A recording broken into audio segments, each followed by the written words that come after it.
When you're 20, you think you've got forever. You think mistakes won't matter, friendships will last, and time is unlimited. But let me tell you the truth, when you hit 40, you realize life doesn't play by your rules. The world doesn't wait, and some lessons, if you don't learn them early, will cost you decades of regret.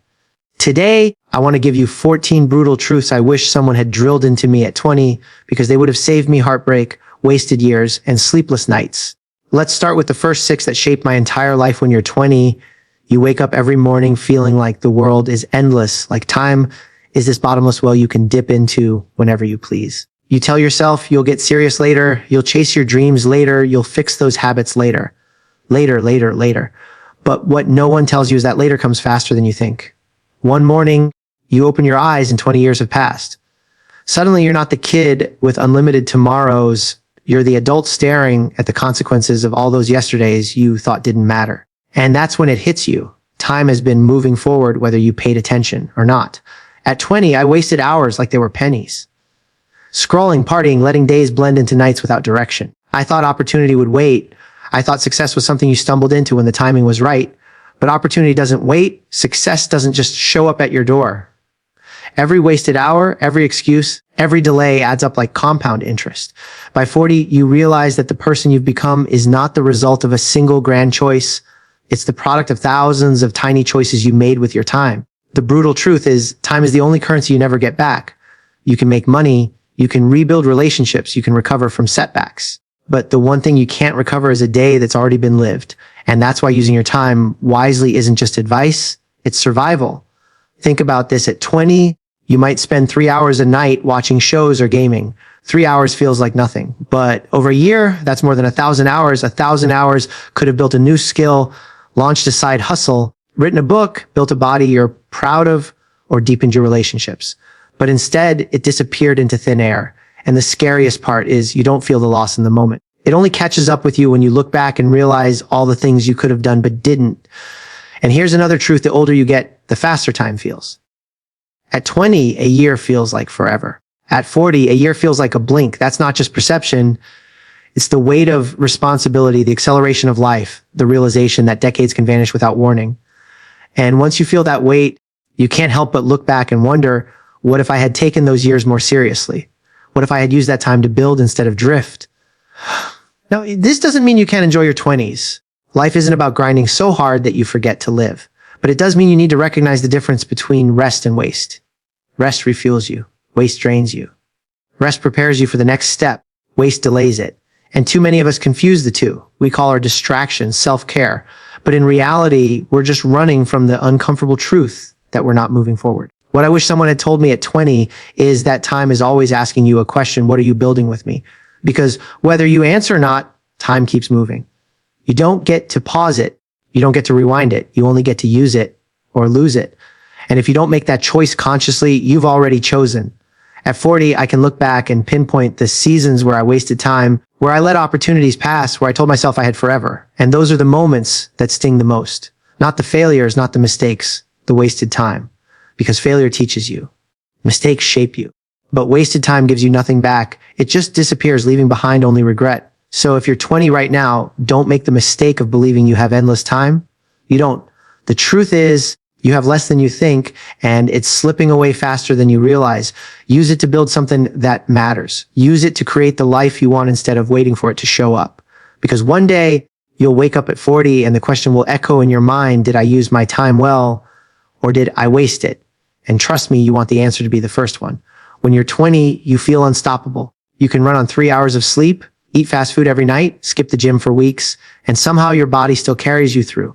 You convince yourself that health is automatic, that your energy will always be there when you need it. But here's the truth you don't realize until much later: your body keeps score. Every late night, every skipped meal, every careless decision stacks up silently. And when you hit 40, the bill comes due. I used to think health was something you worried about when you were older, like it was an issue for the future version of me to deal with. But the body doesn't work like that. The choices you make at 20 don't just vanish. They carve pathways, they build habits, they create the foundation for the next 20 years. If that foundation is weak, everything you try to build later in life will crack under the weight. And nothing feels worse than realizing you could have prevented it if you had just taken better care of yourself earlier. At 20, You think energy is infinite. You pull all-nighters, you live on caffeine, you say yes to everything, you can recover faster, sure. But you're also training your body into patterns of neglect.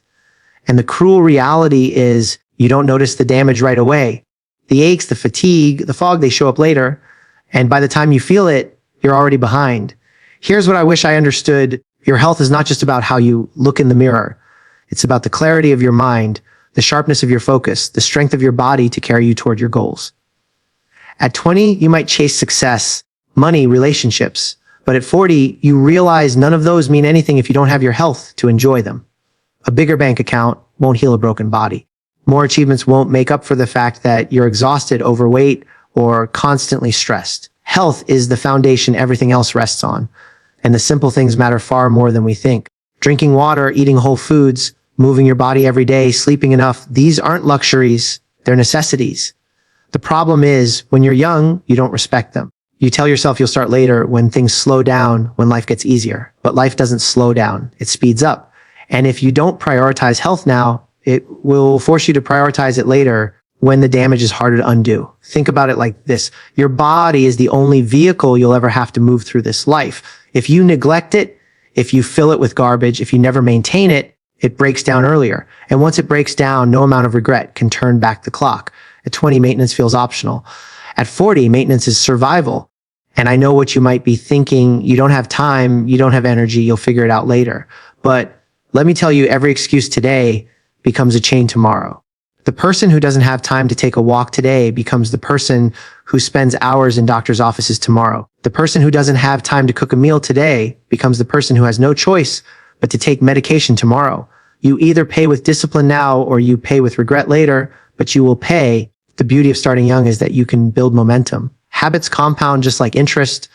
10 push-ups today might not change your life, but 10 push-ups every day for 20 years will. Drinking water instead of soda might not feel like much, but do it every day for a decade and your body thanks you in ways you can't imagine. Small choices repeated daily transform your life. The same way neglect repeated daily destroys it. I can tell you with certainty, when you reach 40, the regrets aren't about the nights you missed out on partying or the meals you skipped at the drive-through. The regrets are about not respecting your body sooner, not giving it the fuel and the rest it deserved. Because when your body feels strong, your mind feels unstoppable. But when your body is weak, even the simplest challenges feel impossible. So if you're 20 and listening to this, stop treating your health like it's something you can borrow from the future. It doesn't work that way. The habits you build now are the ones you'll live with later. Respect your body, protect your energy, and take care of yourself, not because you're scared of aging, but because you want to live fully with strength and clarity no matter your age. And the truth is you can, but only if you start now. When you're 20, friendships feel like forever. Every laugh, every late night talk, every shared secret makes you believe the people around you will always be there. You think the circle you have now will be the circle you grow old with. But life doesn't work that way. People change, you change, and the roads you take don't always run parallel.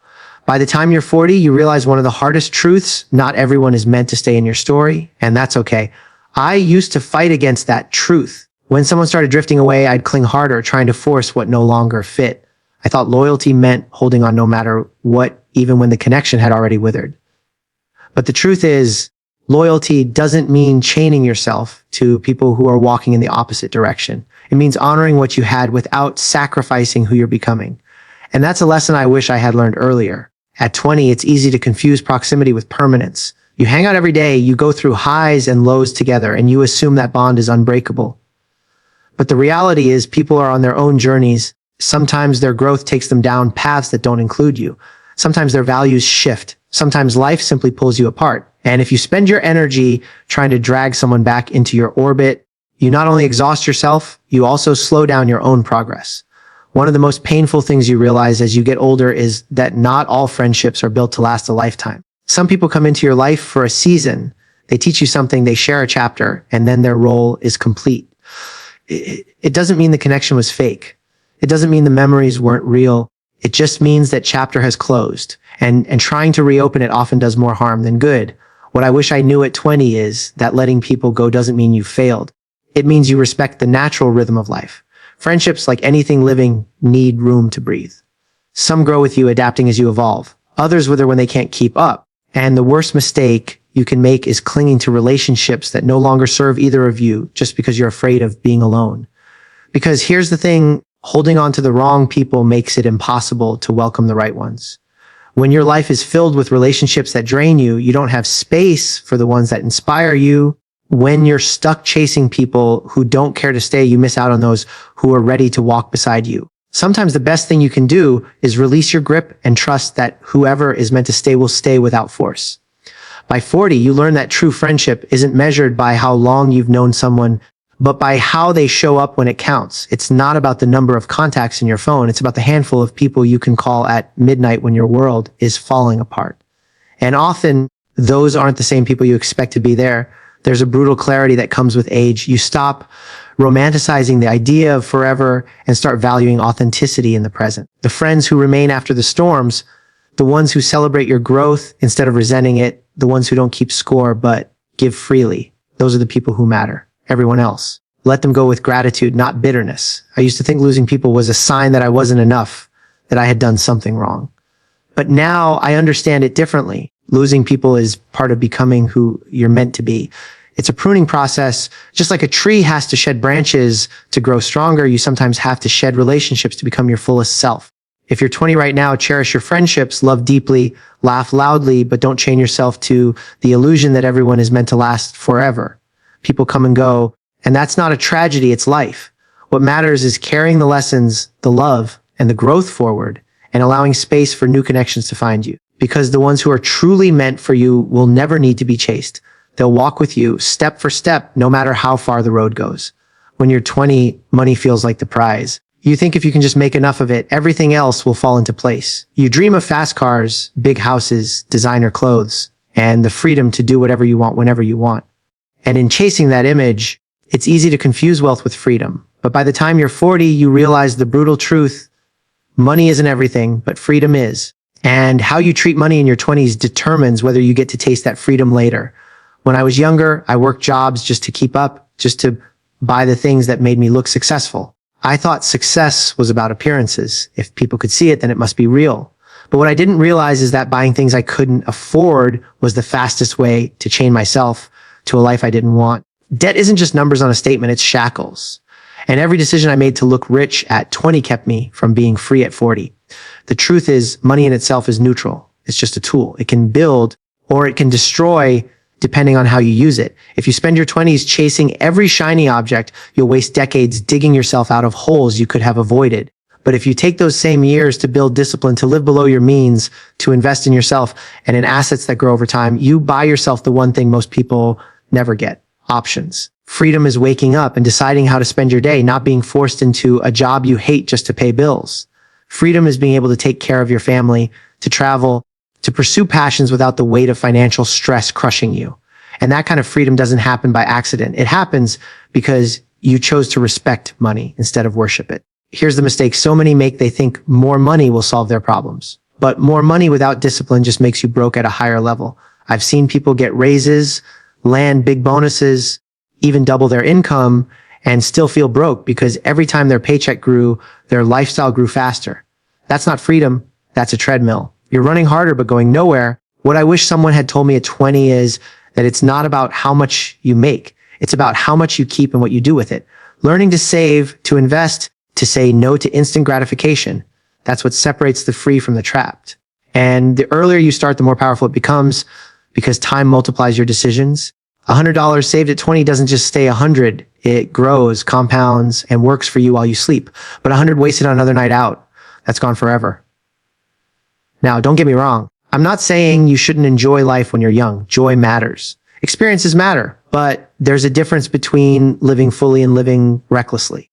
There's a difference between buying a memory and buying an image. One feeds your soul, the other feeds your ego and your debt. And by 40, you'll feel the difference deep in your bones. I look back and see the times I thought I was missing out by saying no to things I couldn't afford. What I didn't see then was that every no was actually a yes to future freedom. Every dollar I didn't waste became a seed. And those seeds, when planted right, grow into opportunities that money can't buy: peace of mind, choices, independence.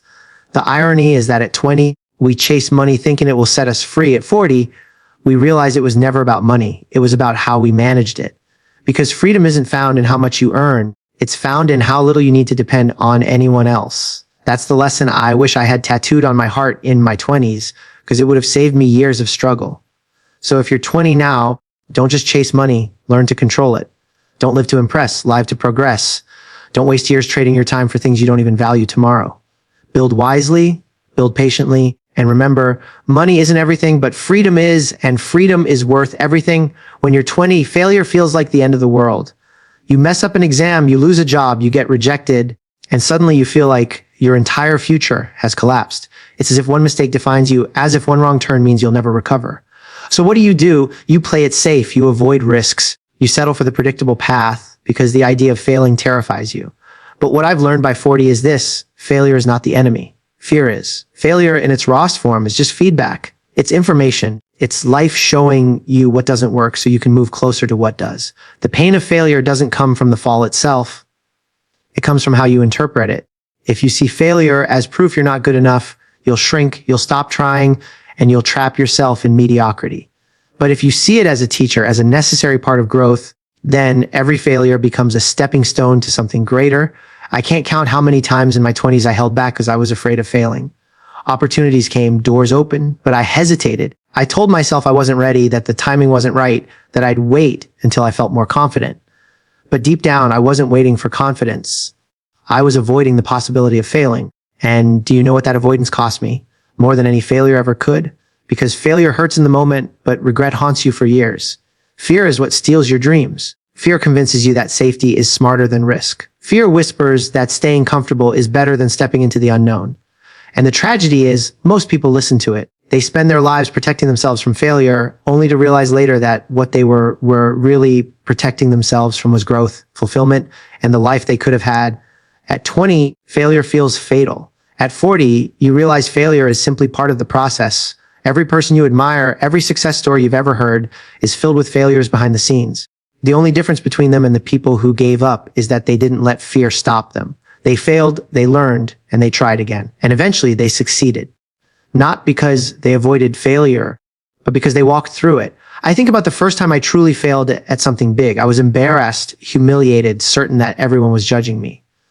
But as time passed, I noticed something. People weren't focused on my failure nearly as much as I thought. Most were too busy dealing with their own lives. The person who replayed it over and over was me. And once I realized that, I understood the cage wasn't failure, it was fear of what others would think.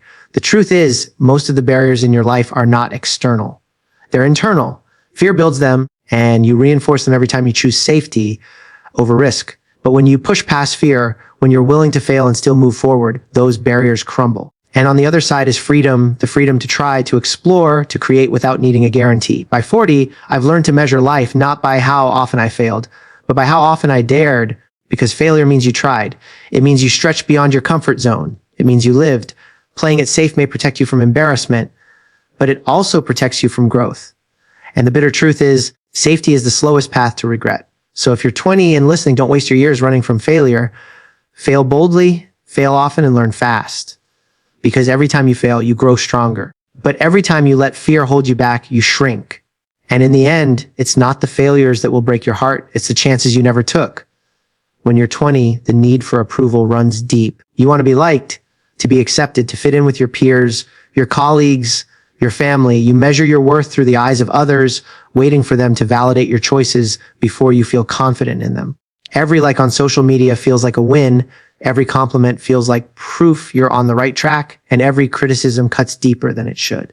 But by the time you're 40, you discover one of the hardest truths of all. Approval doesn't build a life. Self-respect does. I spent too much of my 20s bending myself into shapes that didn't belong to me just to be liked. I said yes when I wanted to say no. I agreed with people I didn't respect, and I stayed quiet when I should have spoken up. I told myself it was easier to keep the peace, to avoid conflict, to maintain harmony. But what I was really doing was abandoning myself in the hope that others would accept me. And here's the irony. No matter how hard you try, you'll never earn everyone's approval. People will still criticize, they'll still misunderstand, they'll still judge, and by seeking their validation, all you do is lose your own. The brutal truth is that people's opinions are temporary, fragile, and often irrelevant to your journey. One day they praise you, the next they question you. One moment they're clapping for you, the next they're tearing you down. If you build your identity on that shifting ground, You'll spend your entire life chasing something that can never last. But self-respect, that's solid. That's the one thing no one can take from you unless you give it away. And self-respect doesn't come from pretending to be perfect. It doesn't come from pleasing everyone around you. It comes from living in alignment with your values. It comes from saying no when something doesn't serve you. It comes from standing tall when it would be easier to shrink. It comes from looking in the mirror and knowing you didn't betray yourself to gain someone else's approval. At 20, it feels like saying no will make you lose people. And sometimes it does. But what I didn't realize then is that the people who leave because you set boundaries were never truly with you to begin with. Real respect comes from honesty, not compliance. When you respect yourself enough to stand firm, you attract people who value the real you, not the version you watered down to please them. And there's another truth. Approval is addictive. The more you chase it, the more you need it. It gives you a quick high, but it never lasts. You get caught in a cycle where your happiness depends on how others see you. And that's a dangerous way to live because it means your sense of worth is always in someone else's hands. But self-respect, that's lasting. It's the quiet confidence that carries you when no one's watching, the strength that keeps you grounded when the crowd turns against you. By 40, you learn that peace of mind comes not from being liked, but from being true to yourself. You stop apologizing for who you are. You stop shrinking yourself to fit into boxes you never belonged in. And you realize that respect, real respect, starts inside. People may still criticize, they may still doubt, but it doesn't shake you the way it once did because your foundation is stronger than their opinion. Looking back, I wish I had learned earlier that every time you betray yourself to gain approval, you pay a price. You chip away at your own integrity, and over time, those little compromises add up to a life that doesn't even feel like yours. And the saddest part is the people you sacrificed yourself for rarely remember or even care. But when you honor yourself, when you stand firm in your truth, you build a life that feels authentic. And that kind of life doesn't need applause to be worthwhile. So if you're 20 right now, let me save you some time. Stop chasing approval and start building self-respect. Because at the end of the day, it's better to walk alone in truth than to be surrounded by people who only love the mask you wear. As you've heard, these truths aren't always easy to swallow. They cut deep because they expose the ways we waste time, neglect our health, cling to people who were never meant to stay, chase money without purpose, run from failure, and trade our self-respect for approval. But the reason I share them is not to weigh you down, it's to wake you up. At 20, it's tempting to believe you've got forever. At 40, you realize forever was never promised. And if there's one gift I can offer you, it's the reminder that you don't have to wait 20 years to learn these lessons. You can live differently now. Life will not always be kind, and it will not always be fair, but it will always give you choices. You can waste time or you can build with it. You can neglect your body or you can honor it. You can cling to the wrong people or you can make room for the right ones. You can chase money or you can create freedom. You can let fear paralyze you or you can let failure shape you. You can beg for approval or you can stand firm in self-respect. The choice is yours and it starts today. Because one day, years from now, you'll look back on this moment and realize it wasn't just another day. It was the day you decided who you were going to become. So don't wait until 40 to learn what you can live at 20. Live it now.